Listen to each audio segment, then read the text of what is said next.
Focus now to Canada. Justin Trudeau's tonal shift barb at India has yet again sparked a debate over India-Canada relationship. Canadian Prime Minister Justin Trudeau has said that he sensed a tonal shift in India-Canada relations since the United States warned New Delhi about the involvement of Indian national in an alleged plot to kill Khalistani terrorist Gurpatwant Singh Pannun.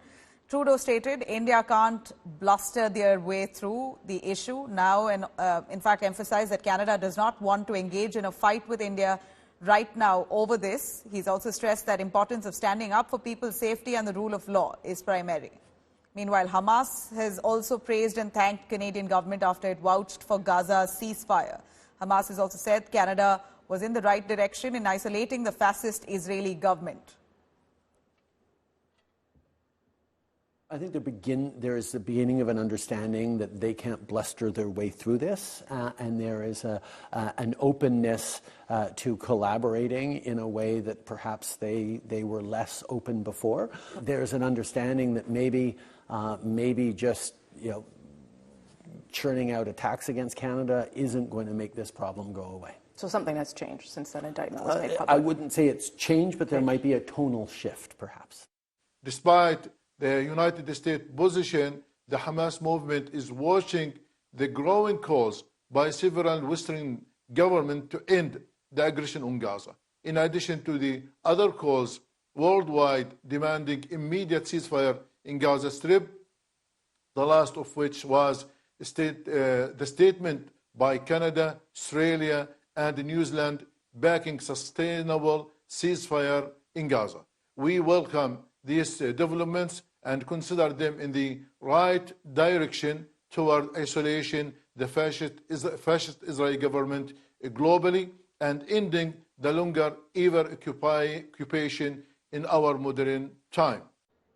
All right. India Today spoke to Canadian journalist Daniel Broadman on Prime Minister's statement on India-US relations and also on Trudeau's latest barb on India. So my take on Trudeau's most recent comment is it makes a lot of sense that the Indian government now has to, as he would say, shift tone in recent events, because India's big pushback to Trudeau is credible allegations. Where's the evidence? Right? Trudeau never provided any evidence or anything, and also Trudeau has put Canada in such a position that we hold no geopolitical power, we have no diplomatic weight to our actions, and we didn't provide any evidence. Well, now Canada has evidence because, like manna from heaven, the Americans bailed him out, because the evidence they put forward in the Pannun sort of allegation is the guy they've put up as the sort of mastermind or the local go-between in the plot against Pannun. He also claims, according to the Americans, that they had taken out Hardip Singh Nijjar in Canada. So it would make sense that the Indian government would have to shift its position on Canada, because there no longer is no evidence. Although Trudeau did provide no evidence, he was completely bailed out by the Americans. So logically, there's going to be a shift in what India is complaining about, because now India has to go to the actual thing like, no, Hardip Singh Nijjar was the head of the Khalistani Tiger Force. He was training people with AK-47s to go boom, boom, boom. You had Pannun, who was running around threatening to blow up airplanes, saying October 7th is great, we should do it to India, da-da-da-da. Like that now, that's now India's point. This whole, well, you have no evidence is not a thing. Now you could say, what is the quality of the evidence? You can make a new thing, but this Canada's provided no evidence that, well, although technically true, the evidence for Canada was provided by America. So not really true in a geopolitical sense. And also there would be another reason for a tone shift from India, because India is no longer going up against just Canada, a country run by a very silly man who has, currently Canada's biggest supporter as an international player is Hamas, as Hamas just did a thank you video for Trudeau. So that's the state of Canada. America is not a silly country. America is very serious. It is the leading geopolitical power. And now America and Canada are sort of on the same side. So there is a much more balance of power between India and Canada right now, because Canada has the Americans sort of with a similar complaint. So the power imbalance is no longer against Canada. Trudeau's been bailed out. Yeah, I think this is a smart move by the Indian government to sort of, attempt to at least ratchet down tensions with the Americans and make it very clear that their ultimate goal is warm relations with America. Because any reasonable adult in the room in both the American government and the Indian government realizes that the best pathway forward for both countries is mutual cooperation. Neither benefit from a fight, both of them benefit from mutual cooperation. So it's good that, you have the Indian government making that point. And I think it's good that, the overall rhetoric from the Biden administration isn't overly, fire and brimstone towards India. It looks like this will get worked out in some way because now there's incentive for both sides to work it out. And I think this is India, sending out an olive branch. So, what will happen ultimately between the sides? Will someone have to go down as a fall guy? Will you get a mealy-mouthed statement?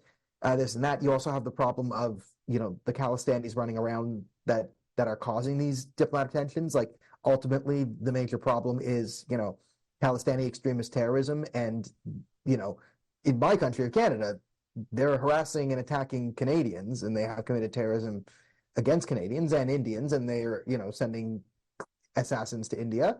And this is a problem that's going to need to be dealt with. But also, India is in American sovereignty and sort of is going to have to be respected within this. So ultimately, I think it's a good thing that you have India saying this publicly, because it shows that both sides understand the way out of this is some sort of compromise and long-term cooperation. So hopefully that manifests. Now, Prime Minister Narendra Modi's first response to U.S. allegations of an alleged Indian plot to kill U.S.-based Khalistan terror backer Gurpatwant Singh Pannun. Modi has said that India will definitely look into any evidence provided to them on this alleged links to the plot. However, in a strong pushback, he's also exposed Western hypocrisy on extremism and intimidation being permitted under the garb of free speech. Have a listen. India is deeply concerned with the activities of extremist groups overseas. Prime Minister Narendra Modi said extremist groups overseas were engaged in intimidation and incitement to violence under the guise of freedom of expression. This was Prime Minister Narendra Modi's first response to the US claims of an Indian national's alleged role in a plot to kill a Khalistani terrorist, Gurpatwant Singh Pannun, in the United States. The Prime Minister said the government will look into any evidence submitted. In an interview to UK-based The Financial Times, Prime Minister Modi also said that the relations between India and the United States could not be derailed by a few incidents. He said India is concerned about extremist groups based overseas. Extremists were exploiting freedom of expression. India would look into the assassination attempt claims. Not appropriate to link a few incidents with diplomatic ties. External Affairs Minister Dr. S. Jaishankar has repeatedly exposed West's double standards on extremism.